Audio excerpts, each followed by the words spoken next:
Hello and welcome to my show Conversation with Priya. I'm your host Priya Mishra, and today is our guest, a very special guest from India. His name is Rahul Anita Lika. He's a director of Coffee by the Bela India. He's a managing committee in there, National Restaurant Association of India. So this coffee brand, Coffee by the Bela, is actually an Australian brand, and Rahul was so passionate about this particular brand, and he was so much inspired by the brand in itself and the story of the founder, and the passion the founder is bringing in that he was very passionate to bring this story to India. At Coffee by the Bella, they are about not just about the coffee, they are about people. They niche down the coffee taste to the city. I mean, in India, if you go to every city has its own taste. The two side of city has its own taste palette. So it has been very crafted and cropped for that particular cup of coffee. And the philosophy is that the crop of coffee philosophy is about building direct relationship with the coffee growing communities and empowering them to work with them. So here I'm coming with a cup of coffee and Mr. Rohit. Please help me to welcome today in our show Conversation with Priya.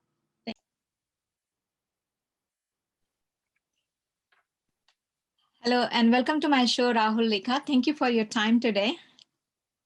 Thank you. So my question is today, I mean, everybody loves coffee, isn't it? It's coffee Right. keeps you awake. Too much coffee is not good, but keeps you awake, especially when you're trying to work Whether from anything home. is not good, brother. Yeah, you're right, Priya. Caffeine. Yeah, But yeah, having said that, it is becoming a second name of your work culture these days. Like, you taken your caffeine enough to be awake, yeah, and not saying in a wrong way, but it's a right, positive. It has its a positive impact as well. So right. thank you so much for joining in and bringing this coffee to us. Sure, the pleasure's mine. I I'm very pleased to announce, like, the in this particular coffee name, and I'm not naming it yet, but this particular Right, coffee name is gonna be very, very popular in India. And I have heard that you have already opened up 25 new branches in India. And I'm correct. loving it because I'm in Australia and I'm from India, and I have a great connection between these two countries. So I'm seeing the flourishing between the sense is coming from two countries together. Right. Amazing story to hear it. So I would love you to tell me something about a bit of background, about Coffee by the Bella, and Sure. how you get into it. How did you bump up this particular company, and how do you decided to go to see as a license and it will work in India? Correct. Sure. So, it all begins with the founder of the brand, who's Philip DeBella, based in Brisbane, Australia. He started off DeBella maybe around 17, 18 years back with a lot of passion. They were I think, one of the first few companies to really get into the whole sourcing of coffee beans from premium coffee growing regions, getting the right to the best available coffee beans, getting them to Australia, making blends of coffees. The good thing is your Australian audience would be pretty well educated on the whole process of specialty coffee. India is still picking up on that. We figured that the product was really class apart. There was a lot of passion in it. The team was very hands-on. And Philip DeBella himself is a self-made entrepreneur. There's a lot of learnings from his journey as well. So it's not only about the product. I think there was a good wavelength that the two of us had, and he's been very successful. He's been very kind to share all his success formulas with us, and more importantly, what not to do. Yeah. So we all do have our failures as well. So he's been very kind to share all those learnings with us. Right. We came to India in 2016, 2017 is when we started rolling out. We took it a little slow, That's again, this again is a point where the founder, Philip DeBella, was with us on the same page. The idea was not to, you come in as an international brand and you open up these very big 2,000, 3,000 square feet stores, and you build a lot of marketing around that. And, over time, it either does really well or it kind of fizzles out. So we wanted to play it safe. We started these 5 stores, which were not very big, not very small. They were a mix of, corporate localities to residential localities, and the response was phenomenal. And, Priya, I believe that, especially in developing markets, of course, everywhere globally as well, but because your exposure is just getting to become aspirational, it's not really been that great. If you give a good product, people are going to buy it. You give a good product, they are going to come back at it. And in India, Indian companies didn't really have access to good specialty coffee. India grows a lot of coffee by itself, majority of which gets exported or majority of which is non-specialty. India is heavy on Robusta as well. So, that changed the entire dynamic for us. Suddenly we come in, we are, giving specialty grade coffees to our customers. And 80% of our footfalls been repeat since day one. I'll come to that when we talk about the pandemic. So that's how we started. Yeah, I mean, very interesting story. And isn't it comes handy when somebody tells you what not to do in business? Of course. As entrepreneurs, you feel sometimes you get so attached to what you're doing, or you feel that what you're doing is right because your heart tells you to do that. Maybe your mind is not really, because it's in a lot of places. So, it's good to have a negative checklist as well. So I think we had that playbook since day one. Yeah, and I think it's one of the success key. I'm guessing for you to be exceeding in your persona where you want to go. Yes, you are so right that in India, like we have been growing kahwa for so many years now. Coffee is like South Indians every day is drinking, but it has never been commercialized in such ways. So amazing to see how we are trying to bring this whole coffee culture from all over the other part of the world. I mean, I'm sure there are American brands and Italian brands are also there, but it's just that majority of companies are not trying to bring the essence of the locality, like local people, like a certain way of drinking. So where does this whole the company vision, okay, you are being Australian and Australian drink in a different ways, but how you are actually bringing that local essence for the local public through this Coffee by DeBella?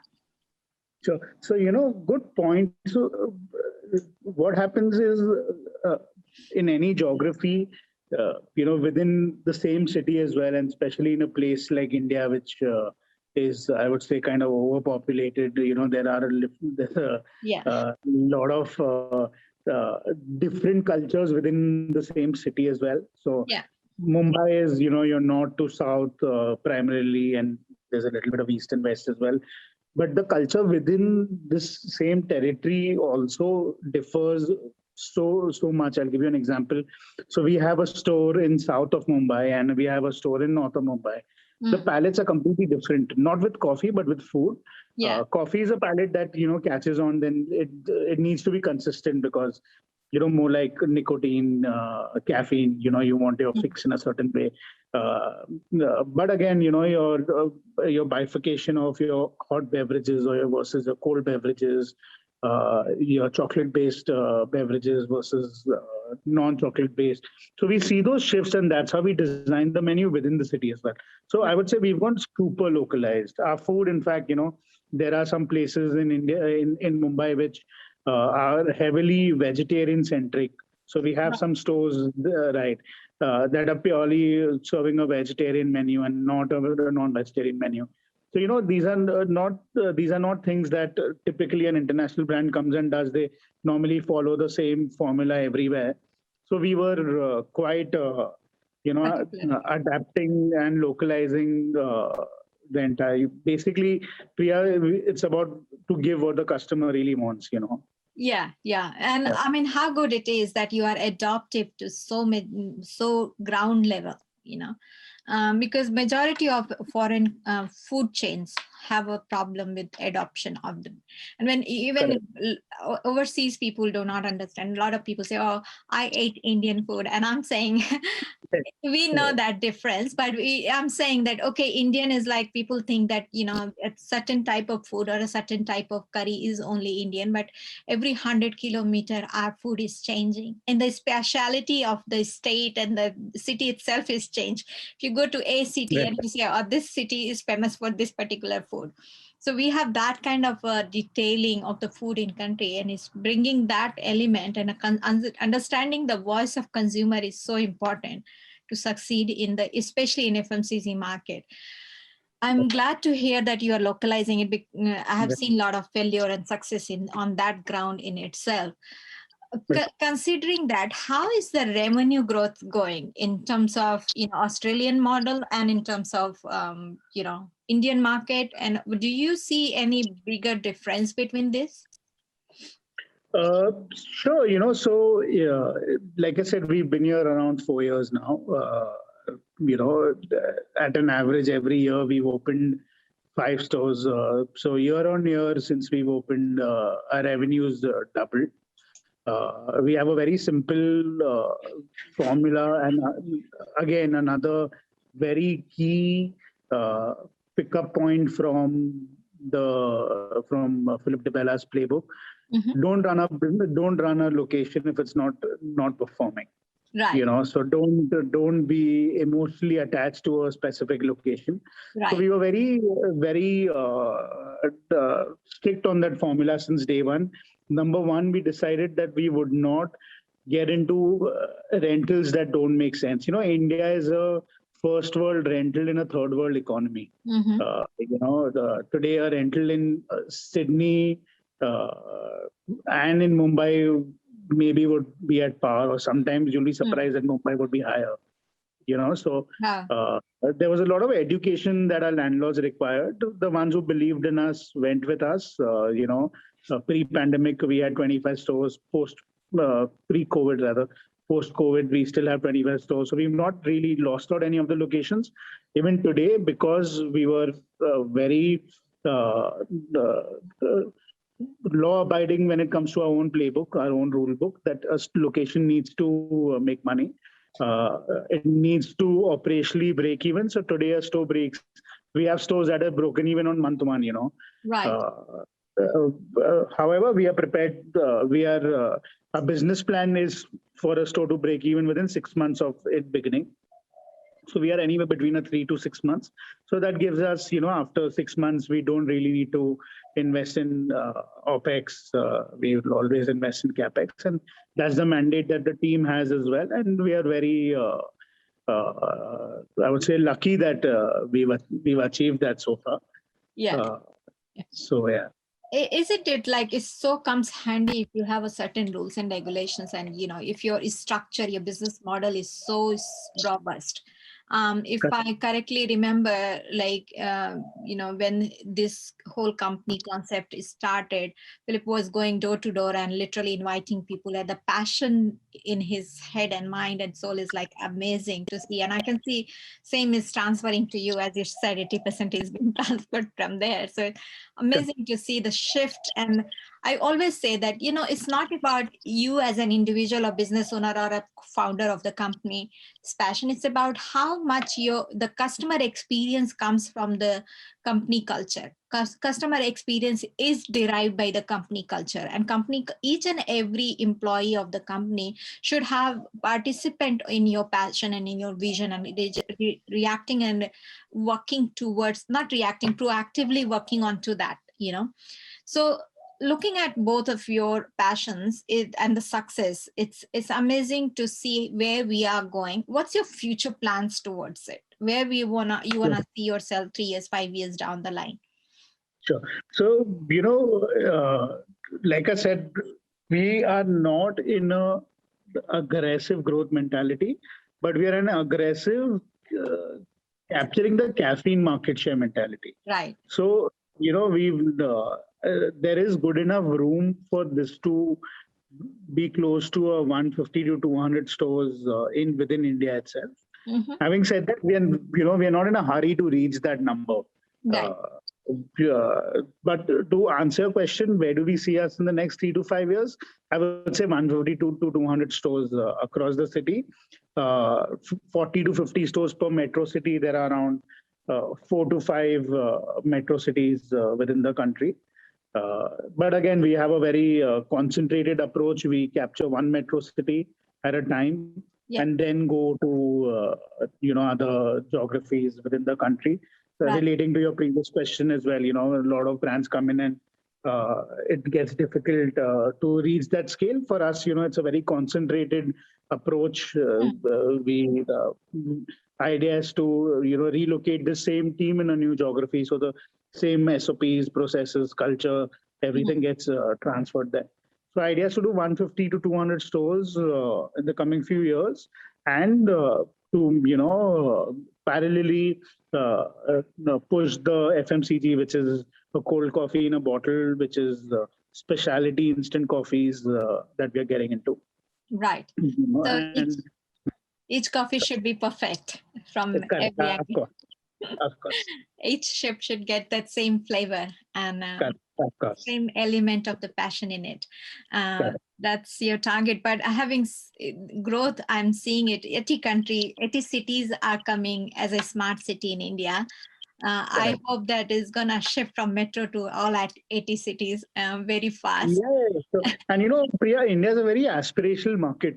Yes. And I believe our product is aspirational. It's international, it's high quality, it's well priced. Yeah.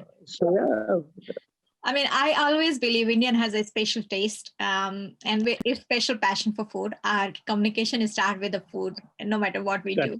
Right? Correct. So we are very passionate. If we see the good food, we definitely run for it. So I can assume it's a very big market, and it's a very prosperous market for the company you are launching in. And as you can see, I can see there are a lot of ingredients you are taking care of it. Right. What would be your last word for the companies who wants to come from the country like Australia or any developed country, and what they should adopt to the culture and how? The last word should be India is progressing. India is, taking international players very seriously. Most of them are already here. We have right from the Domino's to your McDonald's which are in hundreds of stores already. So, and because a major chunk of the population is young, I would say, I could be wrong on the exact numbers, but I would say 60 to 70% is in the age bracket of 20 to 32, somewhere there. According to World Economic Forum, it's like 68%, nearly 68% is under 42 years age. So yeah. Correct. So that's a good TG to have. They are aspirational. They are growing. They are literate. English is the common language in India as well. So unlike China or other countries where that's a barrier as well. So it's a good market to be in. We are very happy here. And more importantly, your customer really loves you. They really appreciate it when a good brand comes in. Yeah, we are very adoptive. I have noticed the country is very adoptive. Anything comes in. So they open up with a very open heart. So thank you so much for your time today. It was really inspirational, and it is really interesting communication. I am looking forward to visit there, and we can have a coffee together there when this pandemic will finish. Done. It will soon. Looking forward to it. Thank you so much, Priya. For sure. Me too. Right. Thank you for joining in today. And audience, thank you. All his details will be given on that, and must visit his stores, even in Australia and India. And if you haven't subscribed, like, share, and comment, please do so. Thank you so much for joining in today. Thank you, Priya. Thank you so much for watching this video. If you liked it, like, comment, and subscribe if you haven't already done it. To know more about us, visit www.corporality.global. And also you can find more about Priya Mishra is on priya.sydney.